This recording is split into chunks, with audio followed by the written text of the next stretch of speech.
শুভেন্দুর সমালোচনা পরে করবেন, আগে আমাদেরকে ঘর সামলাতে হবে। এই কথা আমরা বলছি না, এই কথা তৃণমূলেরই এক শীর্ষ নেতা বলছেন। তাহলে কি ঘর ভাঙছে তৃণমূলের? তাই এখন সমস্ত কিছু ছেড়ে ঘর সামলানোর কথা বলছেন।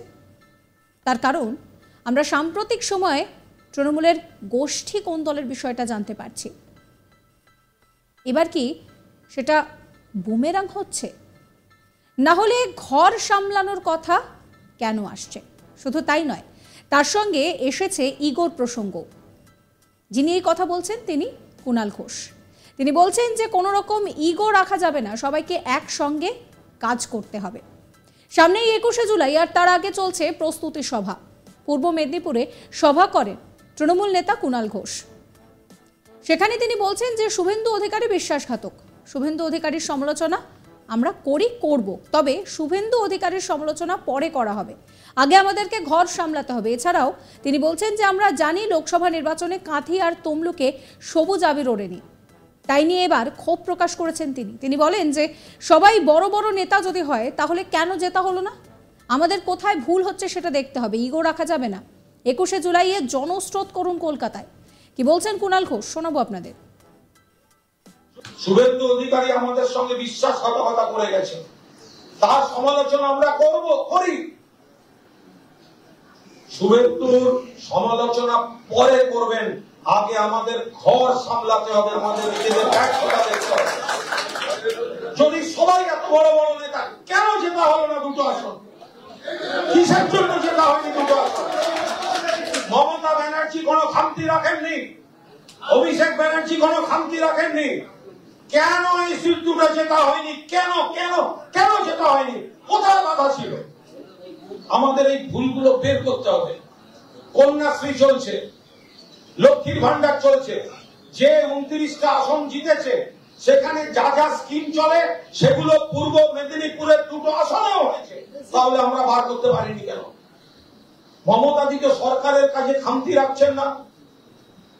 অভিষেক তো পৃষ্ঠপোষকতায় দলকে সাজাতে কোনো খামতি রাখেননি। তাহলে কিছু কিছু জায়গায় আমাদের ভুল হচ্ছে, আমাদের কোথাও ভুল হয়েছে।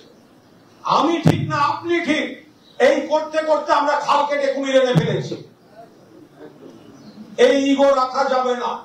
21শে জুলাই জনস্রোত করুন কলকাতায়। সদ্য সমাপ্ত হয়েছে লোকসভা নির্বাচন, আর তাতে সবুজ ঝড় দেখা গেলেও কাঁথি আর তমলুকে কিন্তু দেখা গিয়েছে গেরুয়া ঝড়। আর তা নিয়ে বেজায় খেপেছেন তৃণমূল নেতা কুণাল ঘোষ। তিনি বলছেন যে 29টা কেন্দ্রে সবুজ আবির উড়ল, কাঁথি আর তমলুকে কেন সবুজ আবির উড়ল না? দুটো আসন তো জেতার কথা ছিল। আত্মসমালোচনা করতে হবে বলেও জানিয়েছেন তিনি। কি বলছেন কুণাল ঘোষ, শোনাবো। 29টা আসন পেয়েছে তৃণমূল কংগ্রেস, মমতা ব্যানার্জির নেতৃত্বে, অভিষেক ব্যানার্জি সেনাপতিত্বে। 13 জন রাজ্যসভা, 42 জন ভারতবর্ষের সংসদে, 29 জন লোকসভায়। একটা আত্মসমালোচনার জায়গা আছে। 21শে জুলাইয়ের পর আমরা সবাই আলাদা আলাদা আলাদা বসে কোথাও একটা সিদ্ধান্তে পৌঁছতে হবে।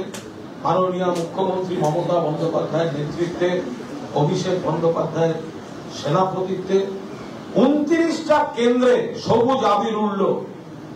পূর্ব মেদিনীপুরের তমলুক আর কাঁথি, এটা কিন্তু আমার কাছেও একটা আফসোস।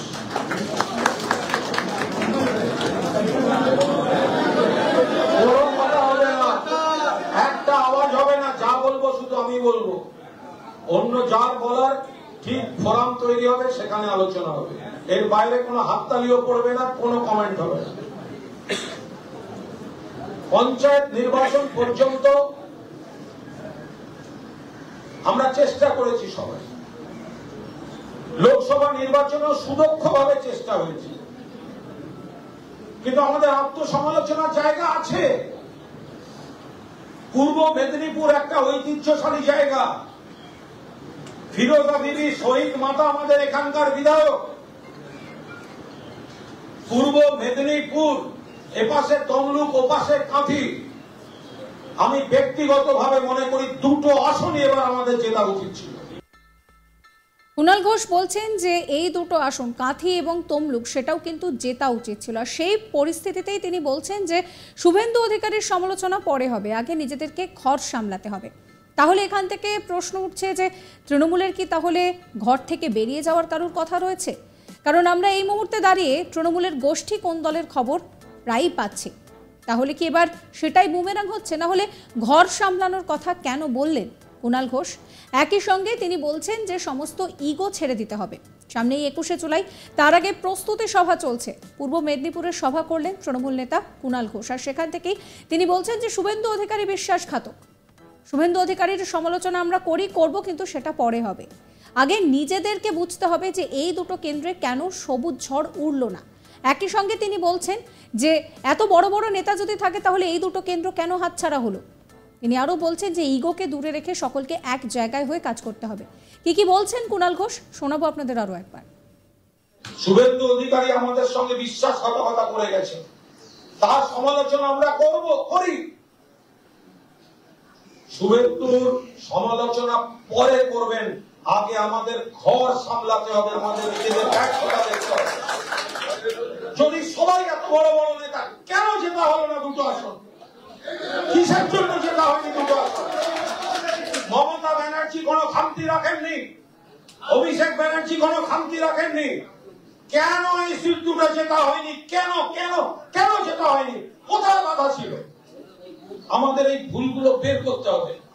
কন্যাশ্রী চলছে, লক্ষ্মীর ভান্ডার চলছে, যে 29টা আসন জিতেছে সেখানে যা যা স্কিম চলে সেগুলো পূর্ব মেদিনীপুরের দুটো আসনেও হয়েছে, তাহলে আমরা বার করতে পারিনি কেন? মমতা দিকে সরকারের কাছে খামতি রাখছেন না। অভিষেক তো পৃষ্ঠপোষকতায় দলকে সাজাতে কোনো খামতি রাখেননি। তাহলে কিছু কিছু জায়গায় আমাদের ভুল হচ্ছে, আমাদের কোথাও ভুল হয়েছে। আমি ঠিক না আপনি ঠিক, এই করতে করতে আমরা খাল কেটে কুমির এনে ফেলেছি।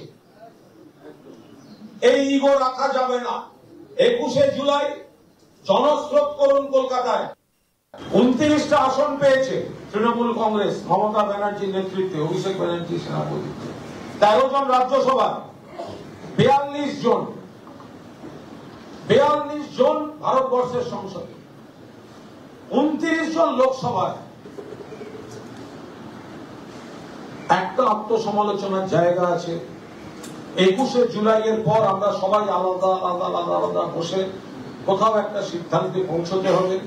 মাননীয় মুখ্যমন্ত্রী মমতা বন্দ্যোপাধ্যায়ের নেতৃত্বে, অভিষেক বন্দ্যোপাধ্যায়ের সেনাপতিত্বে 29টা কেন্দ্রে। সাবস্ক্রাইব করবেন আজ তাক বাংলার ইউটিউব চ্যানেলকে, ফলো করবেন হোয়াটসঅ্যাপ চ্যানেলও।